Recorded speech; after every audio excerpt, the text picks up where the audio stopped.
Good morning. I'm so delighted to be here, my friends. I'm here to share excellent and good news. How many of you think that your thoughts can change the world? How many of you think that your intention can measurably change something out there just the way you want it? You know, the power of intention, that sort of thing. For me as a doctor, I've been never part of that conversation. To me, the power of intention is entertainment, something out of Star Trek. I, NISHAMANEK, am a medical doctor, an integrative rheumatologist. I did my medical school at the University of Glasgow in Scotland. I trained in rheumatology at Stanford University. Rheumatology is the specialty for immune diseases and arthritis.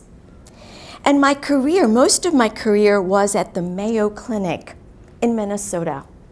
So I know that my rational mind, my intellect is very precious.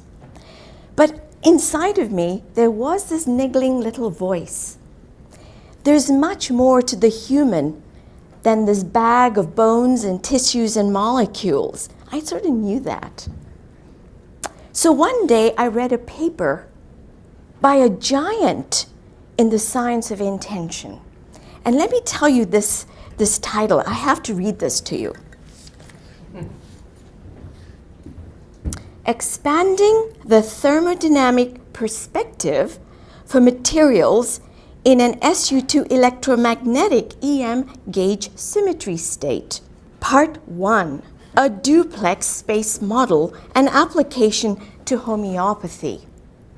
That's right, I didn't understand it either. But I knew. I was writing a book chapter for the human biofield, for a medical textbook. And it is my responsibility to look at the science of the human energy systems. And medicine does not really have a structure, a framework, until I ran into Tiller's work. And you know, that paper, it made my palms sweat a little bit. My heart raced, and I thought, ooh, what's this? So I wrote to him. He was a giant in physics at Stanford. He had retired by now to Arizona, and I heard nothing. My intention was strong. I wrote him again. Nothing. And then his associate, Walter Dibble, one email, and I hung on to every word. Bill says, read his book, Psychoenergetic Science. I have a copy of my very first book. Beat up. And when I looked at this book, I thought, reads like a lab manual to me. I still didn't understand what Tiller was all about. But I knew he had a message, and I was determined to find it. So I was giving a medical talk in Scottsdale, Arizona. Tiller lives there. And luckily enough, he agreed to meet me for dinner. Now, what would you ask Charles Darwin if you met Charles Darwin for dinner? What would you say to Albert Einstein? For me, meeting Tiller was like meeting a rock star, because his physics speaks to human evolution. His physics speaks to the power of consciousness, and it surpasses the yardstick that Einstein put, the speed of light. We have to let go of those constructs, my friends. So when I met with Tiller that Scottsdale, you know, that dinner, 4 hours was like magic. But here's the real magic. I was trying to show off a little bit. And I said to him, intention, you know, disciplining yourself. Do you know A Course in Miracles? I was a student of A Course in Miracles. And he says, oh yeah, you know, Helen Schuckman, the scribe, well, she came to see me in Menlo Park. My jaw went up. I knew I had found my mentor. Who, a physicist of his caliber and a giant in spirituality comes to meet him in Stanford in the 1970s? Holy shucks. Because you see, in Tiller's world, science and spirit are equal. They're complementary pathways to knowledge. Science has protocols, you follow them in the lab, and you get outcomes. Just like that, spirituality has its protocols. You do that, and it has its outcomes. To Tiller's world, they're the same. The logos and the mythos on the same plane. That dinner, when I left that restaurant, I was more determined that this is my mentor, except there was a problem. He wanted nothing to do with me. Go back to medicine, that's where you belong. You shouldn't be messing in physics. 3 months later, I was really crushed actually. 3 months later, I get the most important phone call from Tiller.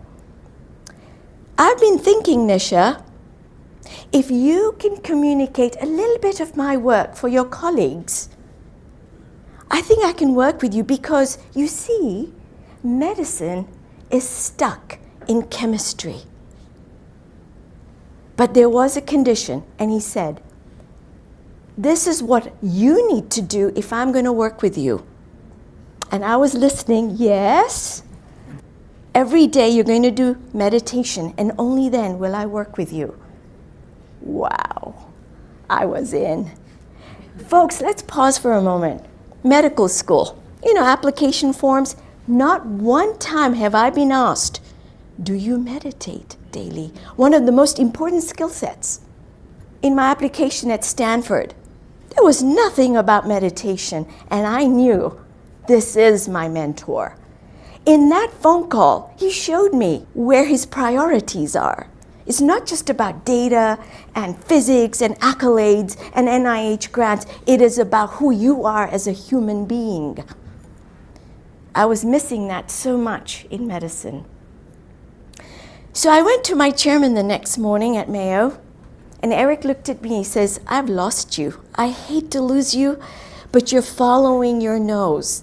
You're following your intention. I can't stop you. But keep in touch with us. Godspeed.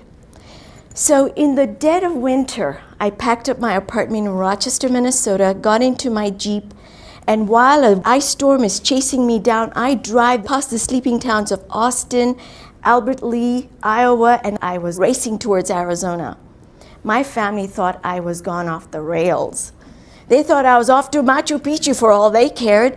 They really were very confused and worried about me. I had no funding.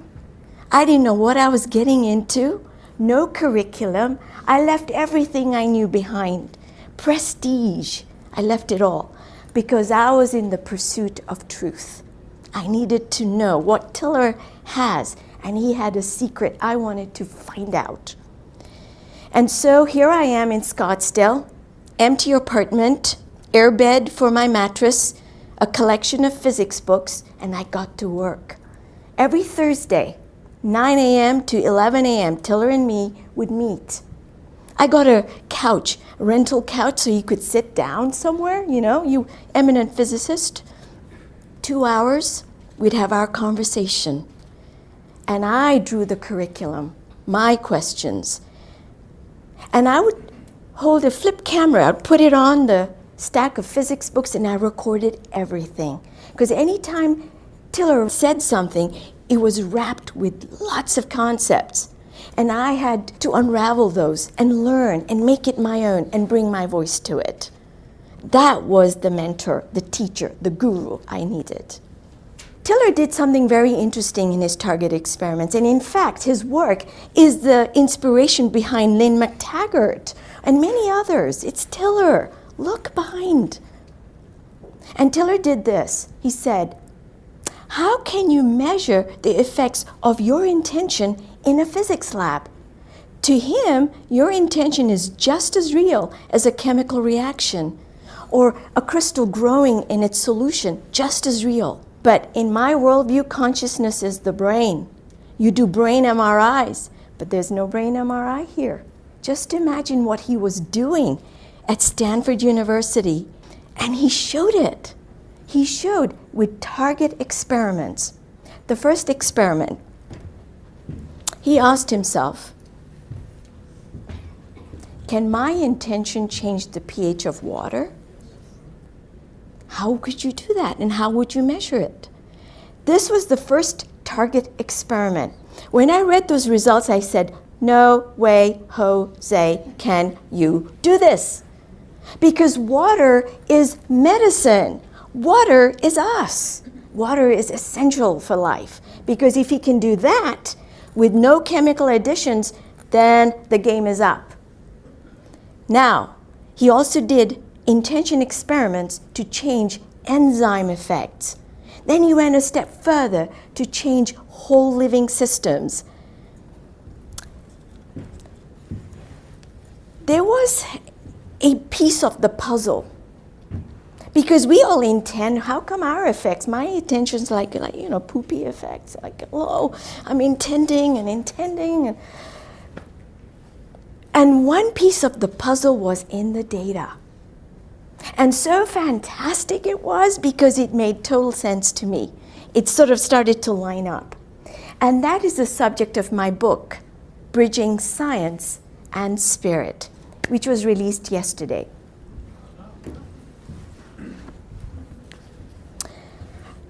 I want you to get this book. It's very important and great ideas. But I'm getting a little ahead of the story. Because I'm a physician and I said I bring good news.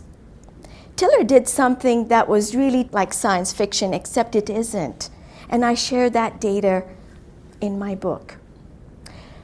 There's a medical epidemic that's happening around the world. It's not just the United States, and that's the epidemic of loneliness. People feel disconnected. So Tiller did something very interesting. He is in Arizona, and he hooked up with a psychologist in Silicon Valley, Dr. Hilberg. And what Tiller did was make an intention, which he imprinted into a device. This is his genius. You see, Princeton, Stanford University, lots of great universities have shown unequivocally human intention affects machines without physical touch. You can do this with your mind. Go try it at the slot machine.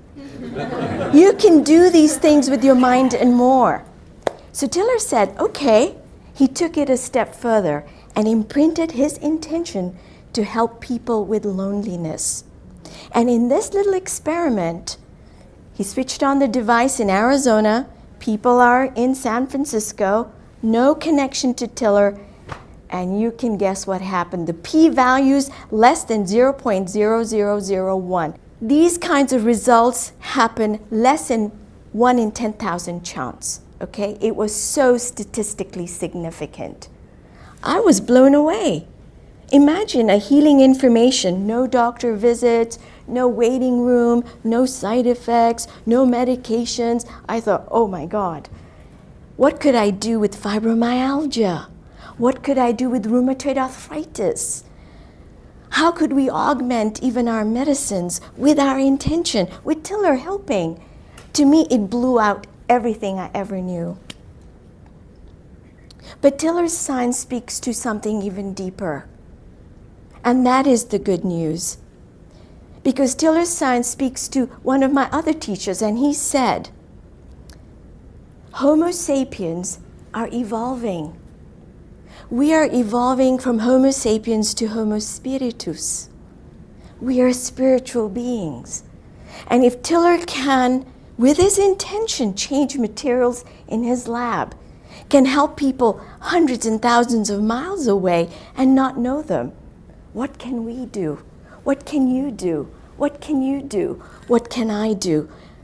It is my responsibility to clear up my crap. This was the reason for meditation. I cannot work with you, Nisha, until you meditate, until you get your muddled mind out of the way and you can see with clarity in front of you what it really means. Give meaning to this. Give meaning to your unconscious. Give meaning to your conscious. Understand your mind. So my challenge to you is this. 1, buy or pick up your book, Bridging Science and Spirit, and I give you a challenge. Pick up meditation. Become that intender, because intention is your natural resource that will never run out. That will never run out. Thank you so much.